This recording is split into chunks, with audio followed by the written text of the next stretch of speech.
Before participating in the following activity, there are some important things we want you to do. Please remember to practice physical distancing of at least 6 feet from anyone that is outside of your home. Wear comfortable and proper shoes. Make sure you have an open space around you with no objects or obstacles in the way. Use the proper equipment or alternative objects you can find in your home. And last, stay hydrated and have fun. Hi everyone. I hope you're all keeping safe and healthy during these crazy times, and in order to do that, we know you've had to stay home a lot more than you usually are used to. And we know your Special Olympics golf programs are suspended until at least June 30th, and we're not sure what's going to happen after that. But that doesn't mean you can't do some practice. There's lots that you can do at home. And in fact, Tess and I are in our backyard right now. I'm Coach Mike from the Niagara Chippewa Chippers, and helping me today is one of our chippers, Tess. Morning, SO athletes. And Tess is going to help us with one of the most important parts of our golf game, and that's the warm-up. Because before you get out on the golf course, you want to make sure that your muscles are nice and loose, that you aren't tense, and before you start taking very big swings with your golf club, you want to make sure you're stretched and you're warmed up. And today we're going to be doing a warm-up that's one of the favorites of our Team Canada coach, Glenn. It's a dynamic workout, so it gets all those, especially the big muscles, nice and loose and warmed up. And it's, in this case, we have our golf clubs. We're not going to use them throughout the whole thing, but we use them for a little bit of stability and a couple of cushions. So the first exercise we're going to do is just some leg swings. And Tess, it's okay if you have the golf club. Yeah. And if you can do this without the club, it's okay. even better because it helps your balance. But if you want to start out by using the club, that's okay. And we're just going to do some leg swings front to back. And so with the club in your right hand, you're going to swing your right leg forward and back, and we're going to do 10 of those, right, Tess? Yes, we are, Coach Mike. Okay, ready, set, go. 1, 2, Nice and high. 3, 4, 5, 6, 7, 8, 9, 10. Okay, switch clubs, or switch sides. Switch, with your yeah, left switch hand. sides. And we're going to swing our left leg, right, Tess? Yes, Coach Mike. Okay. Left leg 10 times. 1, 2, 3, 4, 5, 6, 7, 8, 9, 10. Okay, the next one, similar exercise, but we're going to go side to side. So this time with the club in your right hand, and we're going to swing our right leg back and forth, left to right. 10 times, Tess, okay? Okay. Ready? 1, 2, 3, 4, 5, 6, 7, 8, 9, 10. Okay, switch sides. Okay, Tess, on you, you're going to start us off. Okay. 1, 2, 3, 4, 5, 6, 7, 8, 9, 10. Okay, we had a little bit of trouble keeping balance, both of us on the left side there. So the next one, you can use the golf club or you don't have to, but this is just some hip rotation. So with a nice athletic stance, your legs, a couple 1.5 feet apart, we're just going to rotate left and right. 10, 10 of those, Tess? Sure, Coach Mike. Okay. 1, 2, 3, And the further you can go around, the 4, better. 5, 6, 7, So these are all the muscles that you use in your 8, golf swing. 9, 10. Okay. And then for this one, we don't need our clubs, right, Tess? We're just going to No, we don't. We're just going to do, we're going to practice the loading and swinging. So again, golf stance, nice and athletic, and we're going to make a swing to the left. So we're going to load up on the right. Tess, load up on the right and swing left. 1, 2, 3, Okay, on the other side now, let's do 3 of those. We'll load up on the left. 1, 2, 3. All right. Okay, the next exercise, again, you can use a golf club if you want to. It's better if you can do it without. It's good for your balance, but we don't want anybody to fall over, so for stability you can use a golf club. So with the club in your right hand, we're going to bring our left knee up to our chest, and we're going to rotate 3 times. In and out. 1, In, 2, out, in, 3. out. Okay, now we're going to switch sides. Club in your left hand, grab our right knee, and the wider you can swing that knee, the better. 1, 1, 2, 3. okay, good. And the next one we're going to do, we don't need our golf clubs for this one, Tess. And if you can move up a little bit closer there, we're going to do a lunge to the side. So we're going to grab, we're going to start with the right knee, we're going to pull it up to our chest, and we're going to lunge to the right. 1, 2, 2, and 1 more. 3. 3. And now we're going to switch sides. We're going to lunge to the left, grab our left knee, pull it up, and lunge. 1, 2, 2, and 3. Good. Okay. So now our next exercise, and that's why we have the cushions out here, because if you have a hard surface, you might want to have something that you can put your knee on. If you're on the grass, it's okay. This one we're going to get down on our, we're going to start off getting down on our left knee first. And we're going to put our right knee up in the air, and we're going to reach back with our left hand to touch our left ankle, and the other arm goes up in the air, and we're going to hold it for 5, Tess? Yes. 1, 2,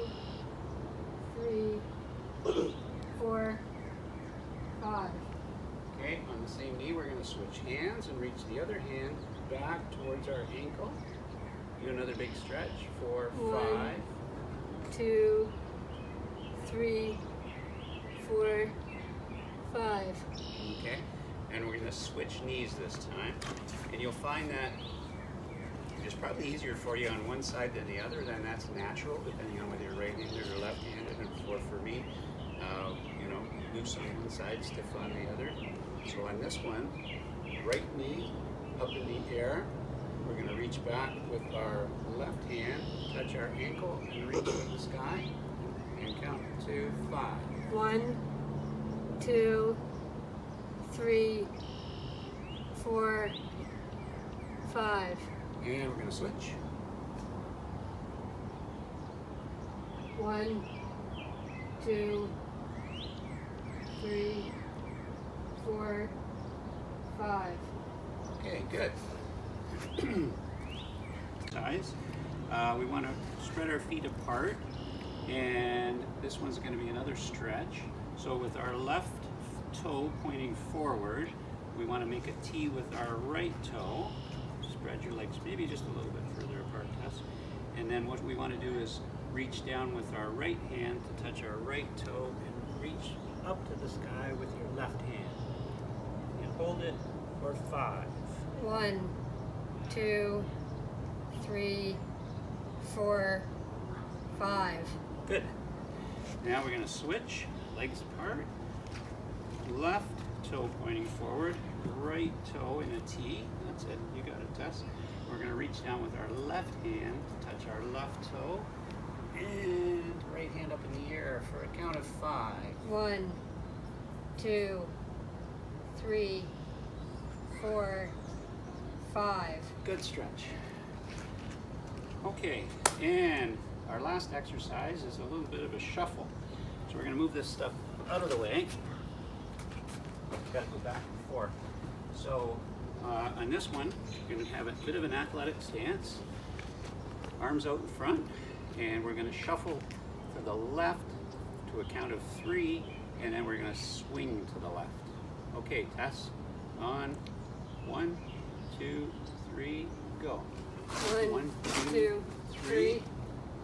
Swing left. 1, 2, 3. Swing right. Good. Now you can do that. We just did it once because there's a limited space here, but you can do that, 3 or 4 times, whatever works best for you. Okay, so that's our warm-up for today. Hopefully your muscles are nice and warmed up and you're loose and ready for that first big swing on the golf course. Good luck with your golf practice at home. Stay safe, everyone. Today's lesson is going to be about the short game and practicing at home. We're right in our front yard and we have just some laundry baskets, some golf balls, and our golf clubs, and we've used alignment sticks to prop the baskets up.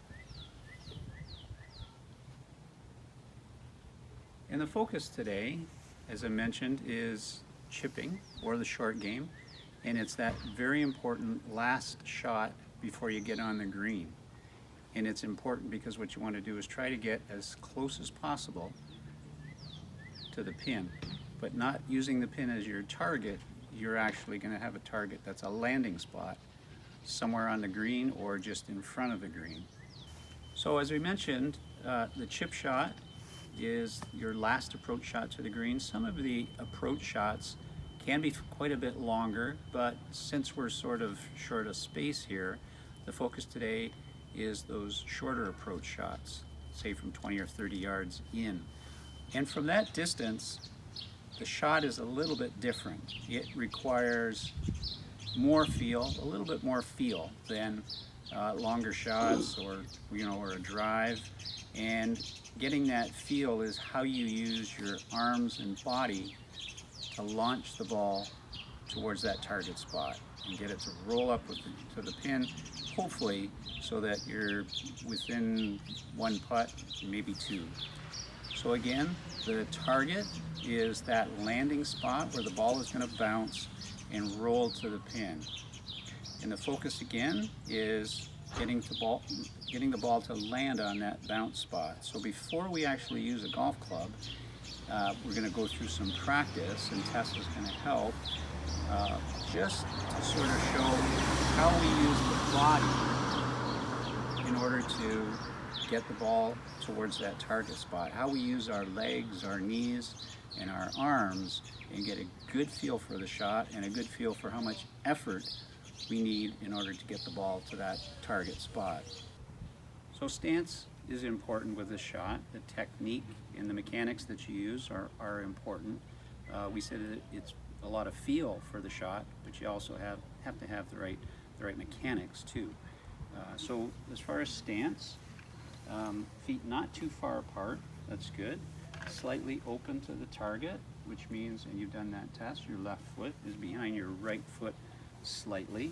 You want to have your weight slightly on your front foot, not leaning too much, but just want to have your weight on your front foot.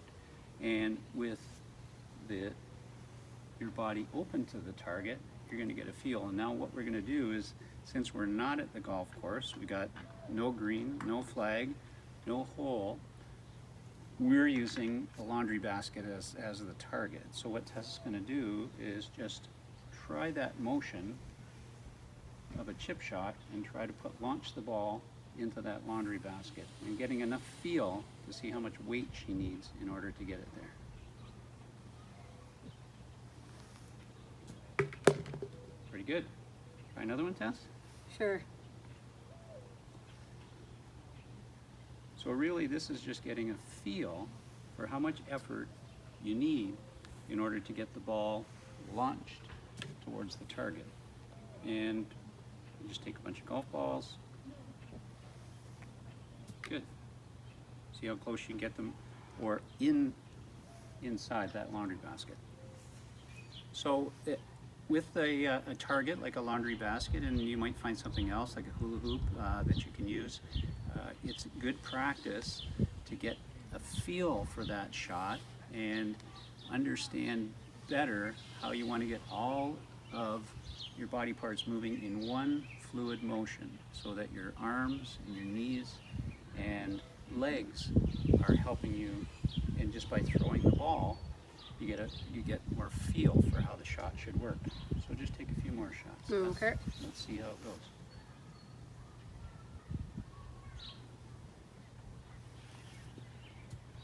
See how it's one fluid motion? There isn't, any jerkiness. You're not, jumping the ball at the target. It's a nice, smooth, fluid motion. Good.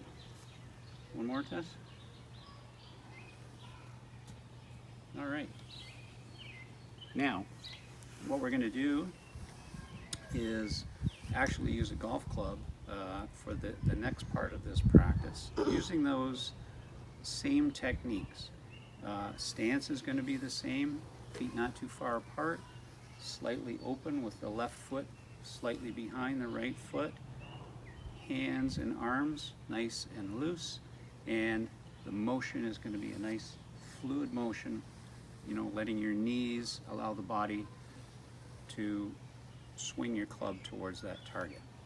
So now with the golf club, we practiced this shot just by throwing the ball at the laundry basket, but now we want to try it with a club, and depending on your preference, a lot of people for their chip shots, depending on how far back they are, like to use an 8 or a 9 iron or a pitching wedge. Tessa's favorite club for these shots is a sand wedge, and that's what she's got today. So let's just do a few practice swings, Tess, with the same sort of things that we talked about in the stance. Feet slightly apart, arms nice and loose. You can choke down on your club just a little bit. Arms and hands loose. Weight slightly forward on that front foot. Shaft leaning a little bit forward. Eyes over the ball, and then we want to just brush the grass a few times to get a feel for it. That's it. A couple more times. Good. And the grass here is pretty long. We've had a lot of rain lately, and even though it's been cut not too long ago, when you drop the ball in it, it disappears, which would be good practice for long rough around the green, but I don't think we're going to do that today. So Tess is just going to take a couple of shots off of this piece of carpet, sort of show the motion, and she's again got a target that's a laundry basket that's about 15 or 20 feet away.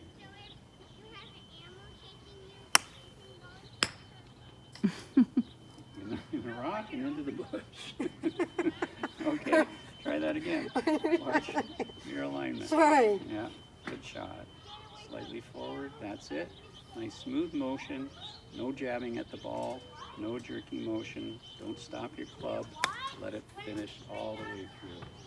Shot that, just a little bit to the left, and a little bit more to the right.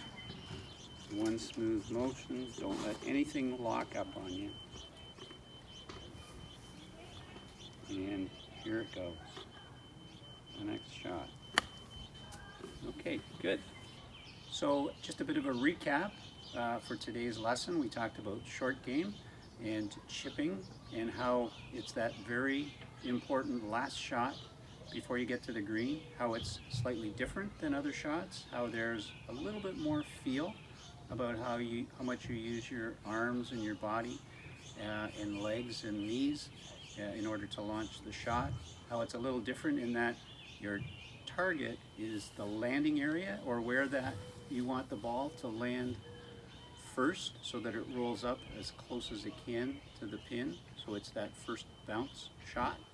In your practice swing, what you want to do is brush the grass in one nice smooth motion, keeping the club moving with your arms and your hands, no locking up, no jerky motions, no stopping the club through your swing. So there's no need to go to the golf course. If you can find some things at home like laundry baskets or buckets or hula hoops. They're all things that you can do to work on your game. Just do it right in your yard, and hopefully today's lesson's been helpful to you. If you can't get to the golf course, you can practice at home. Thanks, Tess. Everyone stay safe and don't let your guard down.